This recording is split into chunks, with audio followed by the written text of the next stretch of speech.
So I always tell you guys on this channel that Pro Football Focus, we know they put out these player grades and stuff like that. And I always tell you guys I trust my eyes when I'm watching the Panthers film. I even give you some of the film on this channel to support it. But it is a good comparison tool to see how alignment, snaps, they have very in-depth analytics about certain things. So I do like to get certain data from there.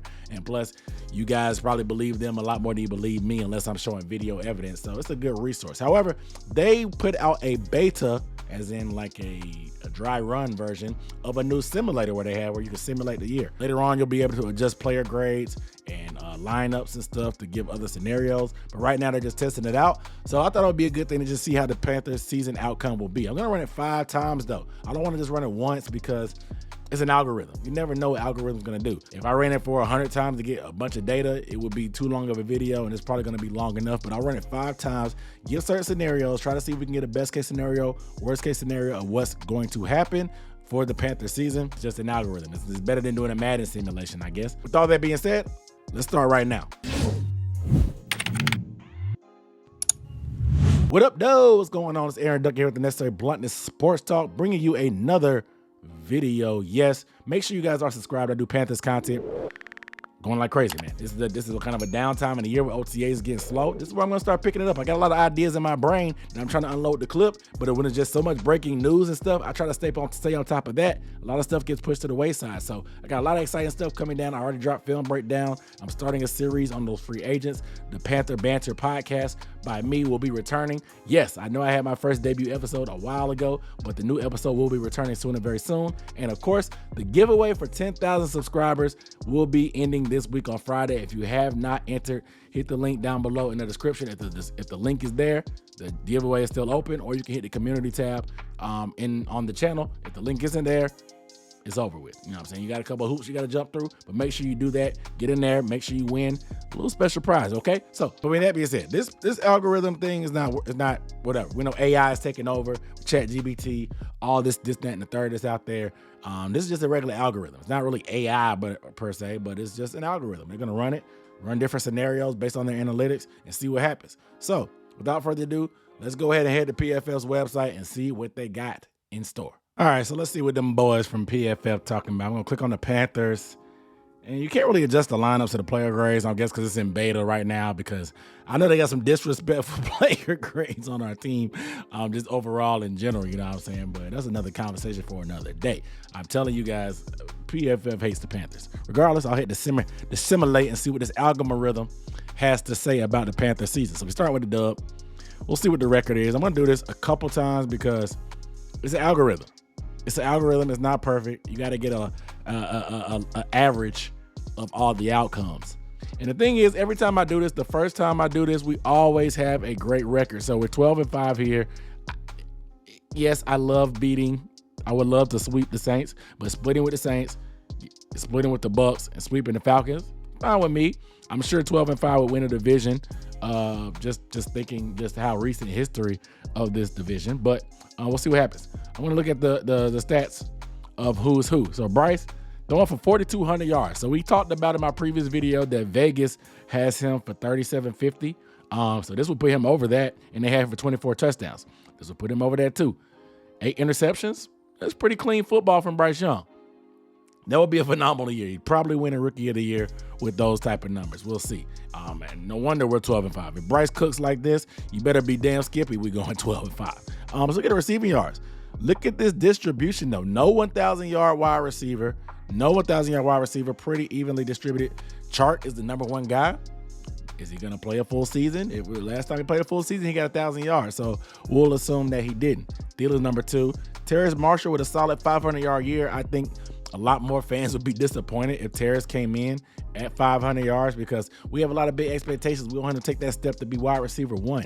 I get it. I agree 100%. But what stuck out to me right here is Tommy Tremble is the leading receiving tight end. Wow. Wow. No touchdowns, though, but he has 426 yards. And even Ian Thomas outgained Hayden Hurst, even though Hurst had more catches. If this happens, I love Hayden Hurst. I just dropped that film breakdown. Y'all make sure y'all go check it out because I don't think this is going to be realistic. But if Hayden Hurst averages these numbers, less than 10 yards per catch, and not the leading tight end, a receiver, we have a problem. But I do love that we have over 1,000 yards receiving from this tight end group.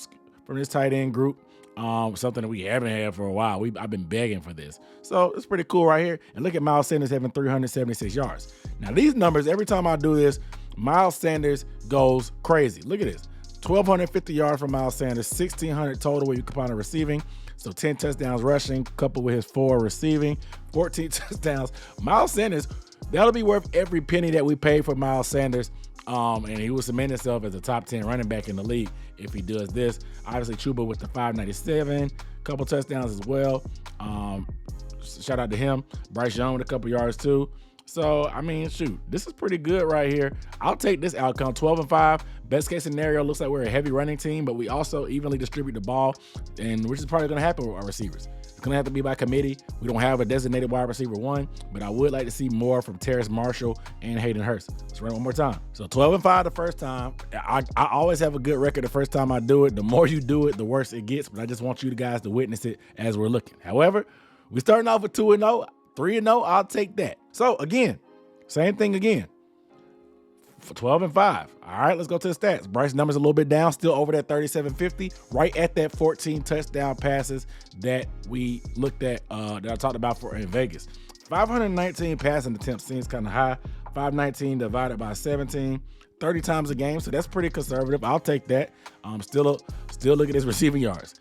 Super evenly distributed. Look, Thielen, we had a lot of ugly games, so we didn't score a ton of points. Look, everything's in the 20. I don't even think we put up 31. We put up 30 twice against the Dolphins, which is crazy because their secondary is ridiculous. So our points per game probably isn't going to be that high. But look at Miles Sanders here. Another monster year, 1,100 yards, going over 1,000. Less touchdowns this time. So he has 6 touchdowns here, 0 here. So, okay, cool. Even though they said they wanted to do more in the receiving game with him, regardless, these receiving numbers are kind of ugly. You know what I'm saying? I'm not even sure how we got to 3,900 yards with this. But Chark, Marshall, and Thielen, pretty evenly distributed. You know what I'm saying? A lot of quick, short passes, which is expected. You know what I'm saying? Bryce Young, get that ball out of his hands quick. Mingo, as a rookie, 191 yards this time around.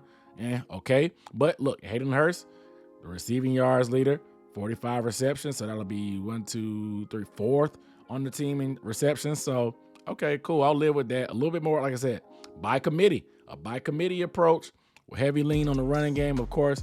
Chuba has 578 and another 1,100 yard year from Miles Sanders. 12-5 back-to-back times. Let's do it one more time. Let's run it back again with the Panthers. This is, like I said, we can't adjust the player grades right here, but they're showing love. 11-6 is the grade, so another good year from them. The Bryce Young numbers keep getting lower and lower. You can see the 3,754 right here in the passing yards, right at that 3,750 mark that Vegas has. Pass attempts is in the same range as we saw before. 29 touchdowns this time. Let's look at the yards though for receiving. Chark cemented himself as wide receiver 1 here. He has a pretty good gap on everybody else. You can see Hurst coming in at 514, Thielen in the second place. Terrace Marshall Jr. floating around that 400, 500 yard range. Like I said, PFF has a lot of our players graded low, so we're not going to get all the love. Mingo in that 190 range again, so that's been fairly consistent. Miles Sanders in mid-40s, 50 reception range. And, of course, that 1,200, whatever yards receiving in the middle. Same thing. Let's run it another time. Just keep doing it. It's pretty consistent. I want to see what it looks like. Like I said, I'm not going to run it a million times like I would do if I wanted to get legit data, but I definitely wanted to run it more than once because you want to get the algorithm to run a bunch of different scenarios or whatever it's doing in the background. Like I said, this is beta mode. This is beta. This ain't no alpha. This ain't no omega. This ain't no zeta. This ain't no alpha kappa alpha. This ain't no phi beta 6. Nah, I'm just playing around. You just stop. This is beta though. 8 wins. We're 8-8. 8-9. All right, 8-9. Passing yards are up for Bryce Young this time around. Over that 3,750 I talked about for Vegas. 24 touchdowns. It seems to be 20 to 30 is the range they see Bryce Young. A lot of interceptions. So this is Bryce Young. First time having an uptick. Every other time he has single-digit interceptions. I think he might have had 10 one time. But this is the uptick on Bryce Young's yardage. But you can also see the uptick on passing attempts. We went from 519 that one time to 542. You know what I'm saying? So I'm a little confused. Not confused, but why was there such an uptick in production? I see we gave up 30 a lot of times, so our defense let us down. We gave up 40 here, 30 here, 29 here, 28 here, 37, 34, 37 again. So a lot of stinkers from our defense. So it looks like we're playing a lot of catch up. Bryce had to throw a lot more, meaning there's more opportunities for him to make mistakes and throw interceptions, but also you get more receiving yards. So it's a little bit more evenly distributed this time. Obviously, Chark and Thielen are leading the pack again around that 60 reception range. Terrace Marshall Jr., they have him in that 450 to 500 range. I'm telling you. Same thing with Miles Sanders. Hayden Hurst is the leading tight end again, like things should be, unlike that first time. Mingo had an uptick in yards as well, so he was in that 190, 200 range. He's at 300, but look at the rushing. Miles Sanders has 2,000 total yards, 1,500 yards rushing. He's probably leading the league in rushing yards if he does that. I'm going to tell you that right now. 8 touchdowns plus 5 receiving touchdowns, 13 total touchdowns, 2,000 yards on 353 touches. Woo, like I said, we getting our money's worth. We getting our money's worth. But this offensive production overall, look, it just tells me that we're playing a lot of catch up. Look at these scores of the games, that points we've given up. I don't understand how we get all these points. I mean, we have stinkers like 6 points, 6 points, 6 points, 13 points, 7 points. You know what I'm saying? Like, the math ain't mathing, because the defense is gonna score too, but with these numbers, they're gonna have to score because they're not holding anybody points. One more time. I'm doing it 5 just because I like clean numbers. I don't know. Let's get a lot of averages. So we had a 12-5, a 12-5, an 11-6. What was that? An 8-9, and now this is the last one. Obviously, they're not putting any stats on Andy Dalton, so that tells me that Bryce played the whole year, and that's what they're assuming. Again, here we go. 5-12. This is the stinker. Okay, this is worst case scenario. I think we'll be pissed if we go 5-12 because we don't have our first round pick, and the Bears, they're going to be talking all that trash and they're annoying, especially after beating us and we do bad. Okay, so look at the numbers. 4,000 yards for Bryce. Okay, the 18 touchdown passes is way low compared to this is the first time we've had under 20, so that's part of the reason why we're not that good. 12 picks is pretty high as well, and the pass attempts is the highest it's ever been. Our recipe for success, Bryce's rookie year, according to PFF, is us to run the ball more and him to throw the ball less. That means that we're playing ball control and our defense is actually solid. This time, our defense gave up 30 once, twice, almost 3 times, almost 4 times. 4 times they gave it up. Okay? That's our defense. Okay? We expected to be great with a 0 and all this star power, but they're not feeling it on PFF. They don't factor in coaching in that scenario. They're just going off player grades. And I think they're underrating a lot of our players, as they usually do. Look at these numbers, though. DJ Chark still have not had a 1,000-yard wide receiver in any of this. That lets you know how they feel exactly about our receiving core. DJ Chark flirting with 1,000 right here. 4 touchdowns, 69 receptions. What is that per yards per reception? Because we know he is a deep threat. That's 14 yards per catch. That's pretty solid for what we expect from here. This is the career year for Terrace Marshall Jr. from what we ran, 550 yards. Like I said, usually been in that 450 range. Thielen, that 750-yard range, which is what he had last year with the Vikings. So it's about where he is now. Of course, Hayden Hurst leading again like all things should be. Rushing yards, another 1,200-yard year for Miles Sanders. They're feeling Miles Sanders big time, according to PFF. And 11 touchdowns as well. Chuba, a little bit lighter on the rushing load because they're putting it all on Miles, which is cool with me. Regardless, I think that this is the worst case scenario. Worst case scenario, 5-12, man. So as you can see, man, it's just something to play around with. PFF is installing the simulator. They're trying to actually make their subscription price worth it because they started charging for that mock draft simulator. So now they're doing a game simulator. I know they do a lot of like algorithm-based stuff for their sports betting odds and stuff like that. So they probably put this out there while things are slow. Just give something to talk about and mess around with. I think it was straight. You know what I'm saying? Like I said, worst case scenario, we had 5-12. Out at the end of the spectrum, we had 12-5. So we had 2 12-5s, 11-6, 8-9, which I expect us to be more in that range. And then we had a 5-12. So we have extremes on both sides and a little bit in the middle. Either way, Bryce Young played all the games in theirs. Miles Sanders went crazy. Obviously, no 1,000-yard receiver. That speaks a lot to us not having a wide receiver 1, but it's going to be by committee anyway. That's pretty much what we expect. But I was surprised about Terrace Marshall Jr.'s numbers being only about 500 yards. I think he can at least get into the 800 range. That's just my opinion. I mean, 800 yards per game divided by 17 is only 47 yards. So I know we're going to be a run-heavy team, but I expect Terrace to take a bigger step than that. You know what I'm saying? To get 1,000 yards as a wide receiver in the NFL over a 17-game season, that's only 58 yards per game. So we'll see what Terrace does regardless, but it seems like they're leaning on the run game. And when the defense lets us down, we have to pass more. That means Bryce turns the ball over. When Bryce took care of the football and had single-digit interceptions, double-digit wins for us. It makes sense. So the least mistakes Bryce can make, meaning the least amount of times we have to drop back and pass, meaning the least amount of points that the defense holds them to, the better off we'll be overall as a team. It makes sense, but I still think they got us low.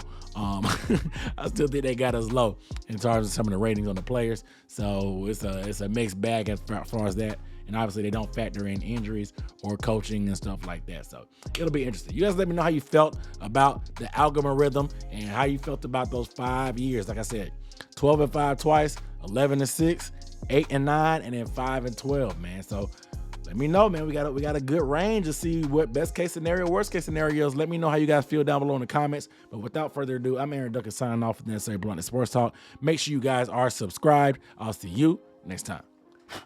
Peace.